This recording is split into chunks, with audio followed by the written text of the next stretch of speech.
अरे हमारे यहाँ नॉमिनेशन भी तो होता है, तुम्हारे यहाँ तो नॉमिनेशन भी नहीं होता है। तुम्हारे यहाँ तो गर्व से पैदा होता है अध्यक्ष, गर्व से पैदा होता है मुख्यमंत्री, गर्व से पैदा होता है मंत्री, विधायक, सांसद, ब्लॉक प्रमुख तक नहीं छोड़ता है ये परिवार। इतना बड़ा विरासत जिसका हो, मुख्यमंत्री बाप रहा हो, बेटा मुख्यमंत्री रहा हो, पूरी सरासत जिसके कब्जे में रहे हो, उसी परिवार का प्रधान ब्लॉक प्रमुख तक लड़वाते हैं। अरे प्रधानी तक भी अपने परिवार में, जो प्रधान का सदस्य तक की लिप्सा लेकर के रहता हो, इतनी छोटी मानसिकता जिस व्यक्ति की हो, वो क्या 7 बार के ऐसे सांसद नहीं है। सांसद तो तमाम लोग ऐसे भी हो जाते हैं 7 बार। उन विकट परिस्थितियों में रहे और यही नहीं, इंडो नेपाल बॉर्डर को संभालते हैं, घुसपैठियों को वहां से आने नहीं देते हैं। और पंकज चौधरी लोगों की चहेता है। पूज्य योगी आदित्यनाथ और पंकज चौधरी की जो जोड़ी है, हमारे पीडीए से वो घबराए कि हम घबराए हैं, हमारे चौधरी से वो घबराए हैं, तब न कहे चौधरी गए चौधरी आए। घबराया कौन हमारे पीडीए से? खुल करके बिहार में यादवों ने भारतीय जनता पार्टी का झंडा ढोया है और वोट दिया है। तमाम यादव बाहुल क्षेत्रों में भी खुल करके आपने भी इंटरव्यू लिया। आप तो भी मुझे लगा 15-20 दिन आप बिहार में थे, कितने यादवों ने आपके भी इंटरव्यू चैनल पे में। अखिलेश पता नहीं मुख्यमंत्री होंगे कि नहीं होंगे, लेकिन मोहन यादव तो मुख्यमंत्री होंगे ना। इन्होंने दिया ही क्या? बीजेपी पहले भी मजबूत थी, बीजेपी आगे भी मजबूत रहेगा।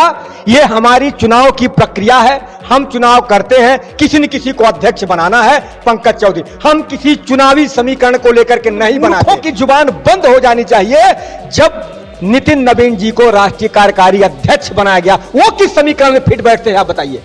कहां? बिहार तो हम जीत के आ गए, बिहार से अध्यक्ष को हमने दिया है, हमें तो वहां से अध्यक्ष देना चाहिए, बंगाल से देना चाहिए, कहीं और से देना चाहिए। मोहन प्रधानमंत्री होंगे और चाबी भरेंगी सोनिया गांधी। यहां जो नरेंद्र मोदी निर्णय लेंगे वो निर्णय सरकार में लागू होगा, जो निर्णय जेपी नड्डा करेंगे वो निर्णय। यादव जी ने कहा कि आप उनके पीडीए से घबरा गए हैं, जिस तरह से आपकी 24 में हार हुई है। आप देखिए, आपके यहाँ कोई नॉमिनेशन भरने वाला नहीं है, पंकज चौधरी जी अकेले भरे, और देखिएगा किस तरह से हम पीडीए से आप लोग घबराए हुए, अपने पीडीए को आप लोग दुरुस्त कर रहे हैं। सुपवा हंसे तो हंसबो करे, चलनियो हंसे जमे 72 छेद। अरे हमारे यहाँ नॉमिनेशन भी तो होता है, तुम्हारे यहाँ तो नॉमिनेशन भी नहीं होता है। तुम्हारे यहां तो गर्व से पैदा होता है अध्यक्ष, गर्व से पैदा होता है मुख्यमंत्री, गर्व से पैदा होता है मंत्री, विधायक, सांसद, ब्लॉक प्रमुख तक नहीं छोड़ता है ये परिवार। इतना बड़ा विरासत जिसका हो, मुख्यमंत्री बाप रहा हो, बेटा मुख्यमंत्री रहा हो, पूरी सरासत जिसके कब्जे में रहे हो, उसी परिवार का प्रधान ब्लॉक प्रमुख तक लड़वाते हैं। अरे वो प्रधानी तक भी अपने परिवार में, जो प्रधान का सदस्य तक की लिप्सा लेकर के रहता हो, इतनी छोटी मानसिकता जिस व्यक्ति की हो, वो क्या कर सकता है? पीडीए से आप लोग घबराए नहीं, पंकज चौधरी की जो बात जो आपने कहा, एक ही नॉमिनेशन भरा। ये देखिए, एक बार जब कोई बड़ा व्यक्ति हमारा सामने आकर के पर्चा भरता है, ये भारतीय जनता, आप सोचिए, जो दल जितना बड़ा वहां उतना अधिक विघटन होता है ना, जहां जितनी अधिक संख्या विघटन होती है। और भारतीय जनता पार्टी विश्व का सबसे बड़ा दल है, सबको पता है, उन सबों को पता है। और वहां जब एक हमारा सीनियर पर्सन, पंकज जायसवाल कोई, पंकज चौधरी कोई सामान्य पर्सन नहीं है, नहीं 7 बार के ऐसे सांसद नहीं है। सांसद तो तमाम लोग ऐसे भी हो जाते हैं 7 बार। उन विकट परिस्थितियों में रहे और यही नहीं, इंडो नेपाल बॉर्डर को संभालते हैं, घुसपैठियों को वहां से आने नहीं देते हैं। और पंकज चौधरी लोगों की चहेता है। पूज्य योगी आदित्यनाथ और पंकज चौधरी की जो जोड़ी है, आप देखिएगा 2027 में निश्चित रूप से कमल का विकराल रूप दिखेगा। फिर सरकार हमारी बनेगी। ईंट से ईंट हमें नहीं बजाना है मेरे भाई, ईंट से ईंट वो लोग बजाने, तोड़ने, फोड़ने की बात कहते हैं। राकेश प्रसाद जी कह रहे हैं कि चौधरी जी गए चौधरी जी आए, कुछ असर पड़ने वाला नहीं है, हमारा पीडीए मजबूत है और इनको हम 27। एक मिनट, अब हमारे पीडीए से वो घबराए कि हम घबराए हैं, हमारे चौधरी से वो घबराए हैं, तब न कहे चौधरी गए चौधरी आए। घबराया कौन हमारे पीडीए से है? शुक्र है हमारे पीडीएस से आप लोग घबराए। 24 में कुर्मी वोटे खसक गया और यादव के बाद ओबीसी में सबसे बड़ी जाति है कुर्मी, 8 से 9% उनकी संख्या बताई जाती है। 24 में वो आपसे दरक गए, खसक गए, इसलिए भारतीय जनता पार्टी ने अपने सबसे मजबूत सिपाही को उतार दिया। खुल करके बिहार में यादवों ने भारतीय जनता पार्टी का झंडा ढोया है और वोट दिया है। तमाम यादव बाहुल क्षेत्रों में भी खुल करके आपने भी इंटरव्यू लिया, आप तो भी मुझे लगा 15-20 दिन आप बिहार में थे, कितने यादवों ने आपके भी इंटरव्यू चैनल पे मैंने देखा है, सभी बड़े चैनलों पे देखा है कि सब यादव भारतीय जनता पार्टी के पास वोट दे। वो कह रहे हैं आपने वोट काट लिया। अरे भैया ये सुनो, अखिलेश पता नहीं मुख्यमंत्री होंगे कि नहीं होंगे, लेकिन मोहन यादव तो मुख्यमंत्री होंगे ना। इन्होंने दिया ही क्या है, क्या है इनके पास? पंकज चौधरी जी के प्रदेश अध्यक्ष बनने से बीजेपी मजबूत हो गई। बीजेपी पहले भी मजबूत थी, बीजेपी आगे भी मजबूत रहेगा।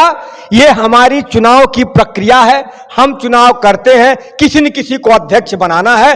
पंकज चौधरी, हम किसी चुनावी समीकरण को लेकर के नहीं बनाते। उन मूर्खों की जुबान बंद हो जानी चाहिए। जब नितिन नवीन जी को राष्ट्रीय कार्यकारी अध्यक्ष बनाया गया, वो किस समीकरण में फिट बैठते हैं आप बताइए? कहां बिहार तो हम जीत के आ गए, बिहार से अध्यक्ष को हमने दिया है, हमें तो वहां से अध्यक्ष देना चाहिए, बंगाल से देना चाहिए, कहीं और से देना चाहिए। हम ये देख के नहीं चलते हैं, हम ये देख के चलते हैं कि कौन कार्यकर्ता कार्य करने लायक है। भाई कांग्रेस कह रही है आपके पार्टी में लोकतंत्र नहीं है, हम दो हमारे दो की पार्टी है। कांग्रेस ये कह रही है, कांग्रेस कह रही है तो देश को दो ही लोग चला रहे हैं, दो खरीद रहे हैं, दो बेच रहे हैं। भाई देश को दो नहीं, पूरे ये विपक्ष का सवाल मैं आपसे। देश को एक व्यक्ति चला रहा है, सबने जिसको अपना प्रतिनिधि चुना है। यहां नहीं है कि मनमोहन प्रधानमंत्री होंगे और चाबी भरेंगी सोनिया गांधी। यहां जो नरेंद्र मोदी निर्णय लेंगे वो निर्णय सरकार में लागू होगा, जो निर्णय जेपी नड्डा करेंगे वो निर्णय हमारे संगठन में। आप भी उत्साहित हैं कि कभी आपका भी नाम आ सकता है, जैसे भजनलाल शर्मा जी का नाम आया, दोनों तरफ ताकने लगे कि कौन भजनलाल, तो पहली बार के विधायक थे, उनको सीएम बना दिया गया, रेखा गुप्ता को बना दिया गया, मोहन यादव जी को बना दिया गया, तमाम ऐसे फहरिस्त हैं। तो ब्रजेश मणि मिश्रा जी को लगता है कि किसी दिन इनका भी नाम उछाल। ब्रजेश मणि आज कम है क्या? 4-5 राज्यपाल से जब चाहे तब फोन करके आधा घंटा बतिया में, मुख्यमंत्री जब जाते हैं गोरखपुर का हर कार्यकर्ता जाता, मुख्यमंत्री जब चाहता तब मिलता है, अपनी बात कह देता है। राष्ट्रीय अध्यक्ष से जिसको जब मिलना हो जाके मिल लेता है, अपनी सारी बात हम कह देते हैं। इस तरीके से आपको दहाड़ रहा हूं, ये सामान्य बात है अपनी बात बोल। उत्साहित हैं भाई एक भाजपा का कार्यकर्ता ही नहीं, आम जनमानस उत्साहित है। मैं आपको एक सत्य घटना बताऊं, अभी रिसेंटली आई थिंक 15 दिन हुए, मैं रात को आप देखिए बाबा धाम जा रहा था यात्रा पे।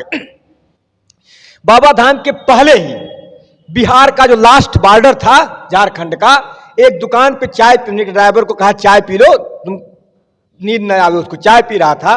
तो हमारे साथ डॉक्टर विनय मिश्रा जी थे, प्रिंसिपल हैं, उन्होंने पूछा कि यहाँ के विधायक जीतल है? वो कहते हैं क्यों विधायक नहीं जीतल है? वो कह रहा है यहाँ कोई विधायक नहीं जीता है। अरे हमने कहा ऐसा कैसे हो सकता? कहा आरजेडी वाला जीत गई बा, जीते लायक नहीं रहा।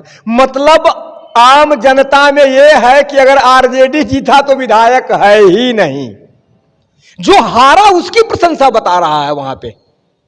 ये होती है क्रेडिबिलिटी, आम जनमानस के दिल में राज करना। आप बताइए, कोई सोचा था क्या द्रौपदी मुर्मू जी देश की राष्ट्रपति बनेंगी?